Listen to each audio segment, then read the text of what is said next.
भिखारी पाकिस्तान अपनी हरकतों से बाज नहीं आ रहा है। दुनिया भर में कटोरा लेकर भीख मांगने वाला पाकिस्तान एक बार फिर से भारत को परमाणु हमले की धमकी दे रहा है।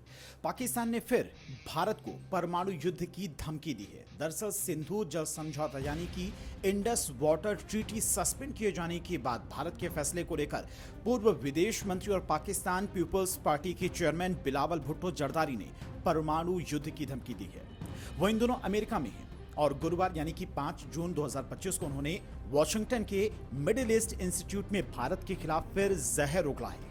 उनका कहना है कि सिंधु जल संधि का उल्लंघन करके भारत पाकिस्तान के जल संसाधनों को बाधित कर रहा है और जल पर पहला परमाणु युद्ध छिड़ने की नींव रखी जा रही है, ऐसा उनकी तरफ से कहा गया है। पाकिस्तानी अखबार द डॉन की रिपोर्ट के अनुसार बिलावल भुट्टो जरदारी ने कहा कि हमने घोषणा की है हमारी जल आपूर्ति को काटना युद्ध की कार्रवाई होगी। उन्होंने धमकी भरे लहजे में आगे कहा, हम इसे राष्ट्रवाद के तौर पर नहीं कह रहे हैं, हम मजे में हैं, ये बातें इसलिए नहीं कह रहे हैं, हमारे लिए अस्तित्व का संकट है। धरती पर कोई भी देश, चाहे वो उसका आकार, उसकी ताकत या फिर उसकी क्षमता कुछ भी हो, अपने अस्तित्व और अपने पानी के लिए वो हमेशा लड़ेगा। और संधि को लेकर बात करने के लिए उन्होंने अमेरिका से भारत को मेज पर लाने का आग्रह किया है, यानी कि अमेरिका बीच में आकर दोनों के बीच में समझौता कराए, बातचीत कराए। बिलावल ने यह भी कहा कि भारत को सिंधु जल संधि का पालन करना चाहिए और अमेरिका और अन्य देशों को इस संधि का उल्लंघन ना करने देने के लिए कड़ा रुख अपनाना चाहिए। उन्होंने फिर कहा कि अगर शांति की दिशा में हमारी बातचीत और कूटनीति सफल होनी है, अगर पाकिस्तान को भारत से सकारात्मक बात करनी है, नए सौदे, नई संधियां करनी है, तो पहले पुरानी संधियों का पालन करना होगा और सिंधु जल संधि को लेकर अपना फैसला भारत को वापस लेना होगा, बिलावल भुट्टो की तरफ से ये कहा गया। इसके आगे ही बिलावल भुट्टो ने कहा कि 22 अप्रैल के पहलगाम के आतंकी हमले के बाद दोनों देशों के बीच में तनाव बढ़ गया है। भारत ने सिंधु जल संधि सस्पेंड कर दी और बदले में पाकिस्तान ने फैसला किया कि वो शिमला समझौते समेत भारत के साथ सभी द्विपक्षीय समझौतों को लेकर स्थगित रखने के अधिकार का इस्तेमाल करेगा। यानी कि जो भारत ने पाकिस्तान के साथ किया वही पाकिस्तान करने की कोशिश कर रहा है और इसके चलते अटारी वाघा बॉर्डर को बंद करने और भारत के सभी व्यापार को निलंबित करने की भी घोषणा की गई है। यानी कि पाकिस्तान की फिर से गीदड़ भभकी यहां पर देखने को मिल रही है। साल 1960 में वर्ल्ड बैंक की मध्यस्थता से सिंधु जल संधि हुई थी, जिसमें भारत को पूर्वी नदियों यानी कि रावी, व्यास, सतलज और पाकिस्तान को पश्चिमी नदियां यानी कि सिंधु, झेलम, चिनाब का पानी मिलेगा। लेकिन पहलगाम आतंकी हमले के बाद भारत ने पाकिस्तान को लेकर सख्त कदम उठाए हैं, जिसमें इस ट्रीटी को सस्पेंड किया जाना भी शामिल है। तो दुनिया भर में आतंकवाद के मुद्दे पर एक्सपोज होने के बाद पाकिस्तान की सरकार बैकफुट आ गई है।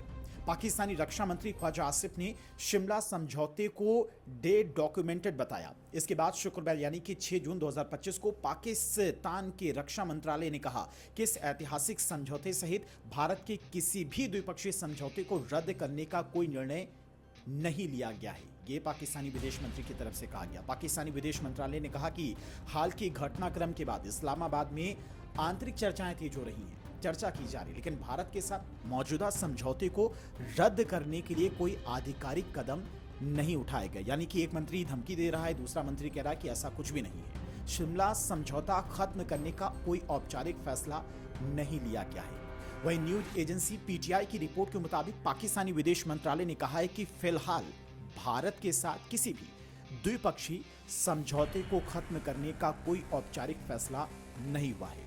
उन्होंने संकेत दिया कि शिमला समझौते समेत सभी संधियां भी लागू हैं। और एक दिन पहले यानी कि 5 जून को पाकिस्तान के रक्षा मंत्री ख्वाजा आसिफ ने कहा कि भारत की कार्रवाई के कारण शिमला समझौते की पवित्रता खत्म हो गई है। और पाकिस्तान के विदेश मंत्री ने एक इंटरव्यू में कहा कि यह समझौता द्विपक्षीय था क्योंकि इसमें कोई तीसरा पक्ष या फिर विश्व बैंक शामिल नहीं था। पाकिस्तानी रक्षा मंत्री ने यह भी संकेत दिया कि इस्लामाबाद शिमला समझौते को समाप्त करने पर विचार कर सकता है अगर भारत के साथ उसकी कोई बातचीत नहीं होती। और ऐसी स्थिति में भारत और पाकिस्तान के बीच में नियंत्रण रेखा यानी कि एलओसी युद्ध विराम रेखा बन जाएगी। भारत की कार्रवाई के बाद पाकिस्तान पूरी तरह से बौखलाया हुआ है और जिस तरह से दुनिया भर में एक्सपोज हुआ है पाकिस्तान आतंकवाद के नाम पर, उसके बाद और बौखलाहट पाकिस्तान की देखने को मिल रही है। पहलगाम आतंकी हमले के जवाब में भारत की ओर से पाकिस्तान के खिलाफ की गई कार्रवाई के बाद इस्लामाबाद ने शिमला समझौते को समाप्त करने की धमकी दी, यानी कि धमकियां लगातार दी जा रही, लेकिन कर कुछ नहीं पा रही। हालांकि उसने इस ऐतिहासिक समझौते को रद्द करने के लिए कोई ठोस कदम नहीं उठाया है। भारत और पाकिस्तान ने 1971 के युद्ध के बाद शिमला समझौते पर हस्ताक्षर किए थे और इस समझौते में द्विपक्षीय संबंधों को नियंत्रित करने के लिए सिद्धांत निर्धारित किए गए थे। तो पाकिस्तान की गीदड़ भभकी हर रोज देखने को मिल रही है। ऑपरेशन सिंदूर के तहत जिस तरह से भारतीय सेना ने कार्रवाई की, पाकिस्तान को दुनिया भर में एक्सपोज किया, उसके बाद पाकिस्तान की सरकार के पास में उनकी जनता को जवाब देने के लिए कुछ नहीं है। तो ऐसी गीदड़ भभकी उनके मंत्री लगातार दे रहे हैं।